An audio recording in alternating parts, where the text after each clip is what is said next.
Selamat pagi, Pali, selamat pagi semuanya. Saya ingin mempresentasikan surat lamaran pekerjaan. Nama saya Niki Elizabeth Nepabureni, kelas 12 akuntansi. Pengertian lamaran pekerjaan. Surat lamaran pekerjaan merupakan suatu surat dari seseorang yang membutuhkan pekerjaan kepada orang atau pejabat yang bisa memberikan pekerjaan atau jabatan.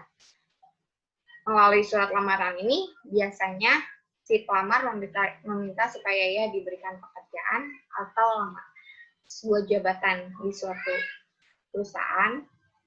Suatu lamaran pekerjaan biasanya bersifat formal ataupun resmi. Misalnya surat untuk melamar pekerjaan menjadi karyawan ataupun jabatan tertentu sesuai pada iklan yang ditawarkan.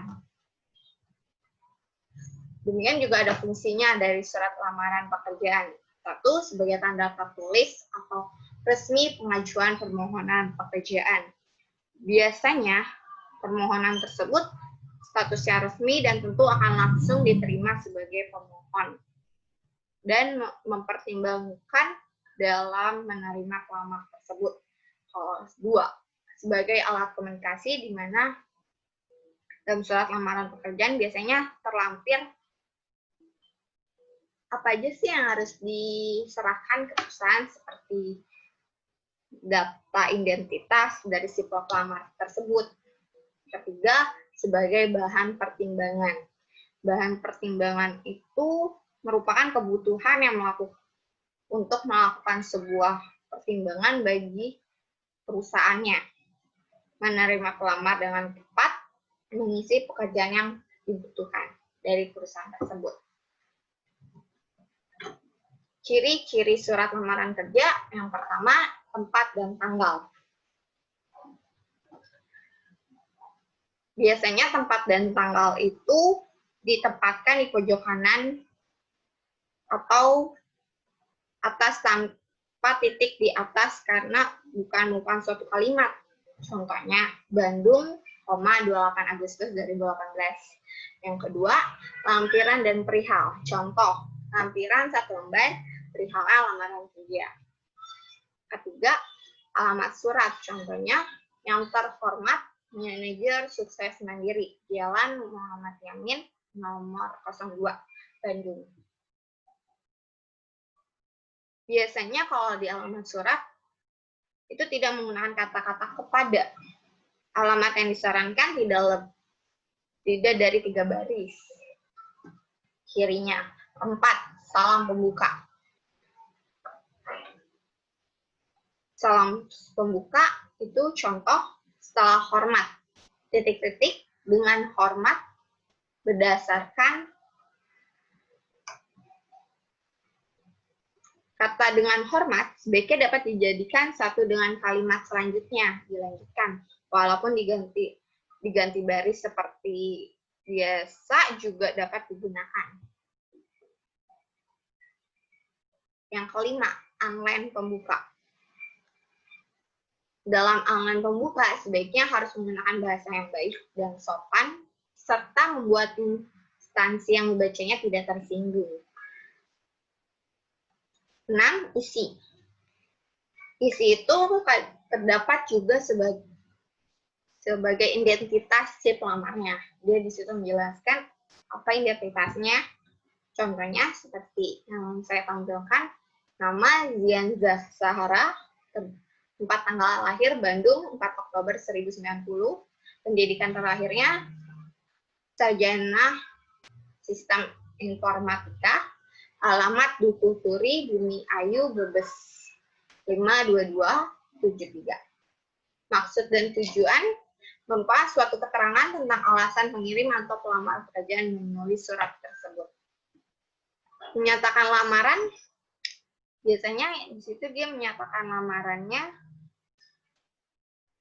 untuk tentang syarat yang telah diminta oleh instansi yang membutuhkan pekerjaan.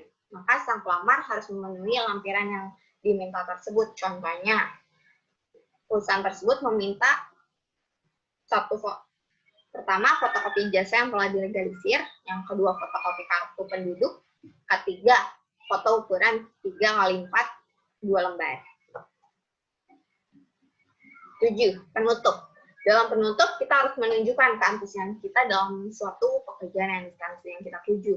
Contohnya, demikian surat pekerjaan yang saya buat, besar harapan saya untuk bisa menjadi bagian dari perusahaan Bapak atau Ibu yang pimpin. 8. Tanda tangan dan nama terang.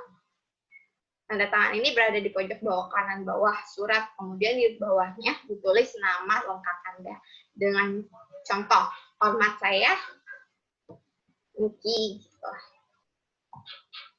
Selanjutnya, cara membuat surat lamaran kerja.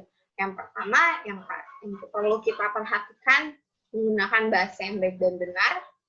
Yang pasti, bahasanya menggunakan bahasa yang formal, bukan bahasa yang sehari-hari. Tuliskan, yang kedua, tuliskan kalimat singkat, padat, dan jelas. Maksudnya itu jangan tulisnya bertele-tele dan diulang-ulang apa maksud dari tujuan tersebut. Kalimat singkat, padat, dan jelas juga biasanya diisi untuk menulis atau menampilkan jati diri seseorang, serta buat sebuah instansi atau perusahaan yang tidak menyukai surat lamaran yang bertele-tele. Yang ketiga, tuliskan secara manual menggunakan tangan. Dengan ini, biasanya perusahaan lebih suka ketika kita melamar pekerjaan, kita menulisnya dengan tangan, bukan dengan...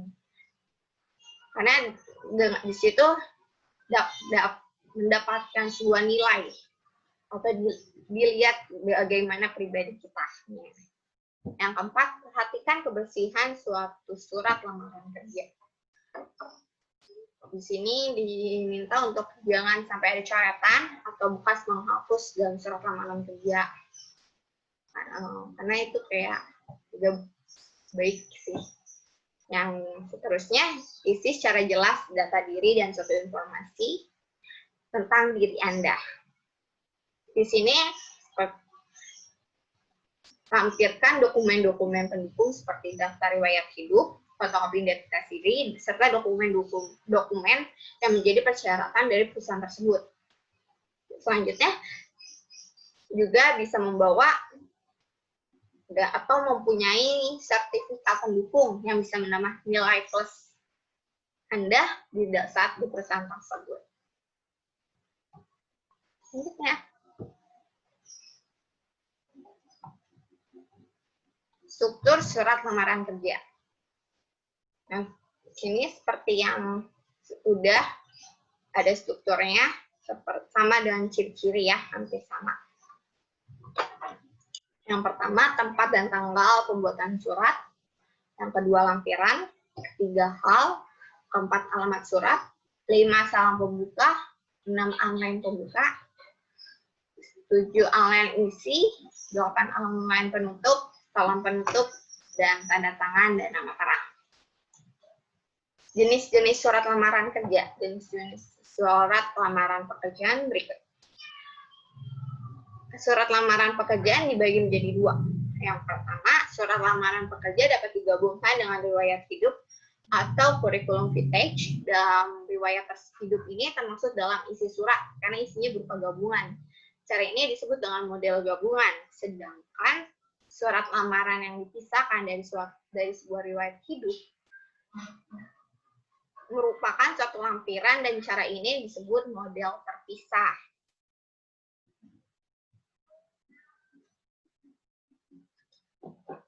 Berikut adalah contoh surat dari lamaran kerja, seperti bisa dilihat ya. Di sini ada di pojok kanan terdapat tempat dan tanggal. Terus di samping kiri ada hal. Yang kedua itu ada hal, lampiran pekerjaan.